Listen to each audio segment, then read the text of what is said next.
Ya. Saya pernah berdialog dengan teman saya, Ustaz. Teman saya Wahabi kan. Jadi mereka mengatakan membantah Sufi ini dengan beralasan bahwasanya Imam Syafi'i itu mengatakan asas Sufi itu jahul, asas tasawuf al-kasul, al-kasul, ya. Oke. Yang saya tanyakan, Ustaz, apakah benar Imam Syafi'i berkata seperti itu, dan kalau benar tasawuf yang bagaimana yang dimaksud Imam Syafi'i? Baik, bagus ya. Itu pertanyaan yang lebih berbobot ya. Ada kawan-kawan kita yang anti tasawuf menggunakan kalam Imam Syafi'i untuk menghantam tasawuf. Untuk menghantam tasawuf. Apa kalam Imam Syafi'i? Diriwayatkan oleh Imam Baihaqi dalam Manaqibus Syafi'i. Dalam manaqib kitab, jangan-jangan kawan tu tak tahu kitab Manaqib Syafi'i kan? Punya tak kawan tu kitab Manaqib Syafi'i? Jangan-jangan dapat dari Google. Karena dapat dari Google nggak faham maksud Imam Syafi'i sebab kitabnya setebal itu. Dikarang oleh Imam Al-Baihaqi. Nah, coba kena-kena. Siapa pengarang kitabnya? Al-Baihaqi. Dan diulang kembali oleh Imam Fakhruddin Ar-Razi. Cuma kasus yang begini itu diriwayatkan dengan jelas oleh Al-Baihaqi. Jadi beliau melihat ada sufi, tapi sufi palsu, mutasawwif, tapi disebut itu kalimatnya sufi. Orang yang bersembunyi dengan tasawuf padahal dia aslinya pemalas untuk tidak bekerja. Jadinya tidak bekerja, alasannya sufi. Yakin kurang, doa kurang loh, zikir kurang loh, kasul. Kasul itu artinya pemalas amalan, pemalas bekerja, pemalas berzikir. Ya malas semua. Bapak Ibu percaya atau tidak, zikir dengan kerja itu sama hebatnya. Surat Waqiah dengan orang kerja 24 jam itu sama hebatnya. Kalau uji-uji keyakinan Pak, sama-sama hebatnya. Orang lagi sulit nih, baca Waqiah dengan yakin. Berapa yang dibutuhkan, berapa kali dia baca nanti ketahuan. Karena kami mengalami itu. Jadi itu bukan sufi yang asli, itu sufi yang nyamar. Zikiran jarang, tapi pakaian sufi. Dompet payah, karajo nak do. Zikirlah kurang, karajo nak do. Ditanya dia orang, bade engkau ndak bekerja? Apa jawabnya? Saya sufi. Maka Imam Syafi'i menyindir sufi-sufi palsu.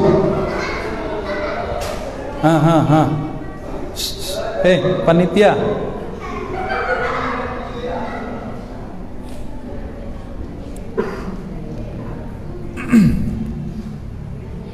Jadi mereka ini menggunakan satu riwayat tidak sesuai yang dimaksud oleh Imam Syafi'i. Imam Baihaqi kan menjelaskan, Imam Fakhruddin Ar-Razi nanti menjelaskan. Yang paling faham kalam Imam Syafi'i kan Syafi'i.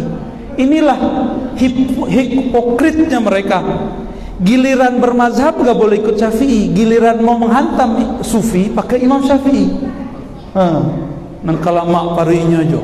Ya. Ini Buya Habib. Pakailah masker Buya Habib tuh. Kau dikritik lu Buya Habib dorang kok.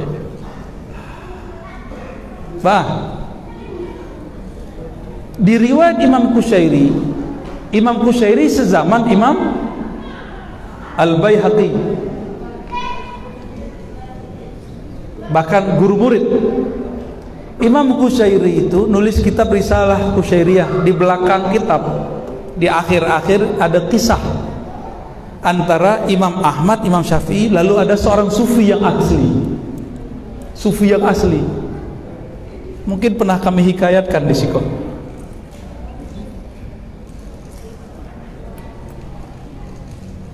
Imam Ahmad mengatakan, ya Aba Abdullah, ya Muhammad bin Idris, Tuan Guru Muhammad bin Idris, ambo ingin menguji seorang sufiko. Sebab Imam Syafi'i pernah berkalam tadi sebelumnya, sufi itu pemalas, sufi itu jahul, jahil, tidak tahu dia dalil, kan gitu. Tapi Imam Syafi'i ketika melihat sosok yang lewat, Imam Syafi'i mengatakan, la, ya, jangan hai Aba Abdillah, jangan wahai Ahmad bin Hambal. Jadi Imam Syafi'i dengan kasus yang berbeda, orang berbeda, beda sikap. Ada sufi palsu, ada sufi asli. Kok sufi asli nanti bu? Jangan salah, Imam Qushairi ahli hadis, Imam Baihaqi ahli hadis. Orang yang menggunakan riwayat beliau bukan ahli hadis. Oke, lewatlah orang itu, bertanyalah Imam Ahmad, ngetes, hei sufi, apa pendapatmu jika seseorang sholat, dia bingung sholat zuhur, tapi bingung ini 3 rakaat atau 4 rakaat, kira-kira jawab apa? Kalau dia tolibin aja jawabnya ya, sujud sahwi, sebelum sujud sahwi jadiin 3 dulu, berita baca lain, kan gitu. Itu jawaban fikih. Kalau jawaban hadis diriwayatkan dari fulan dari Nabi sallallahu alaihi wasallam, Nabi salat susahwi gitu. Maunya Imam Ahmad begitu. Tapi sang sufi yang asli, beliau menjawab dengan jawaban yang tidak terkira oleh Imam Ahmad. Ya Aba Abdillah, tuan guru Abu Abdillah, engkau kan orang alim. Kalau ada seorang murid lalai mengingat Allah, kurang mengenal Allah, ajarkan dia mengenal Allah, baru ajak sholat. Pingsan Imam Ahmad langsung. Fasaiqa Ahmad, Imam Ahmad langsung pingsan. Itu kalau Imam Ahmad karena qalbunya lembut, beliau pingsan. Ada beberapa orang berteriak. Itu tadi disuruh salah satu jamaah beliau, kita bahas tentang masalah la ilaha illallah, langsung keluar tuh ekstase kawan-kawan tuh. Itu bukan jin, itu normal, itu biasa. Kayak kita nonton bola lah, bola mau masuk ke dalam, ya, kira-kira begitu. Ya, lah. Udah 8:30 hari. Ya. Jadi gini Ustaz, biasanya di kampung saya ini setiap ada orang meninggal dunia biasanya diadakan sholawatan. Tapi didengar dari beberapa pendapat Ustaz, ada yang beranggapan bahwa sholawatan ini tergolong bid'ah. Apakah itu benar Ustaz? Sholawat kok bid'ah? Salawat itu perintah langsung dari Allah. Innallaha malaikatahu yusholluna 'alan nabi. Ya ayyuhalladzina amanu shollu, langsung perintah. Hai orang beriman, bersalawatlah engkau dan ucapkanlah salam kepada Nabi Muhammad sallallahu alaihi wasallam. Oke?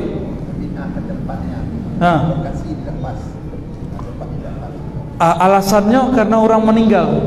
Padahal ayatnya kan bebas. Ayatnya bebas nggak? Jadi mereka itu melarang yang Allah khusus, yang Allah umumkan. Allah mengatakan general, umum. Lalu orang itu mengkhususkan. Ya enggak? Itu pertama. Yang kedua, lai tahu orang kitab apa yang nyularang? Tanya mucek yang apa tanya? Lai tahu kitab apa yang dilarang tuh? Judulnya lai tahu enggak? Kitab salawat saja? Enggak. Ambo bertanya, lai tahu judulnya enggak? Enggak. Aco tanya ku ustaz tu, lai tahu ampu judulnya enggak? Jangan-jangan enggak tahu belum. Kece orang, ini enggak pernah baca dong. Enggak pernah khatam. Kece gurunya ada syirik di dalamnya. Sebab memuji Rasulullah. Kalau muji gurunya boleh, muji Rasulullah enggak boleh.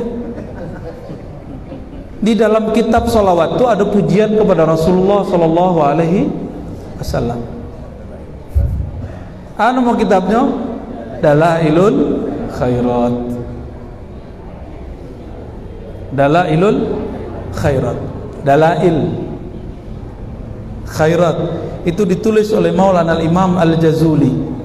Imam Al-Jazuli. Kitab itu bukan untuk kematian, bebas. Orang lahir, orang sunatan. Dulu, di masa dulu, Tanggung cerita, kami dulu kalau maulid baca itu. Kalau orang lahir baca itu, tasyukuran. Orang sunat baca itu. Acara-acara baca itu. Tapi kini karena hanya dibaca 7 hari 3 hari selama orang wafat, akhirnya anak-anak takut melihat kitab salawat. Biko mati apa biko baca ya? Padahal kalau di Jawa pesantren selesai khatam 30 juz hafalan Quran itu diijazahkan kitab salawat. Jadi hafiz orang tuh. Di sekolah ada hafiz Quran itu kan nyubidahkan pula dalail palingnya hafal berapa juz. Kalau juz al-Fuqat ya. Juz corona cali. Taib. Dulu Syekh Abdurrahman Batuampa membawa ijazah itu, dan Syekh Abdurrahman Kumangu ijazah dalail, dan Syekh Abdul Wahid Salihi. Itu sebabnya berkembang dulu di negeri awak baca kitab dalail, berkembang luar biasa. Dulu kami diajakan de Abuya Dahnar tuh engku tebek Dani, engku Dani. Kini beliau lah sangat sepuh ya. Beliau mengatakan kami dulu diajarkan oleh Syekh di Batuampa dan murid-murid Buya Tobek Gadang gitu. Jadi itu dibawa dari Tobek Gadang dulu. Jadi tradisi baca dalail, dan itu isinya salawat. Satu salawat 10 keberkahan. Makanya kami alhamdulillah di Ribat itu kita salawatan dan baca Ratibul Haddad dengan niat semoga Allah menjaga.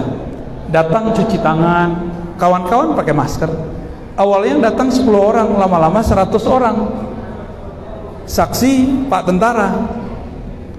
Akhirnya tidak bisa pakai prokes lain. Itu di Jakarta Pak, bukan di Payakumbuh ya.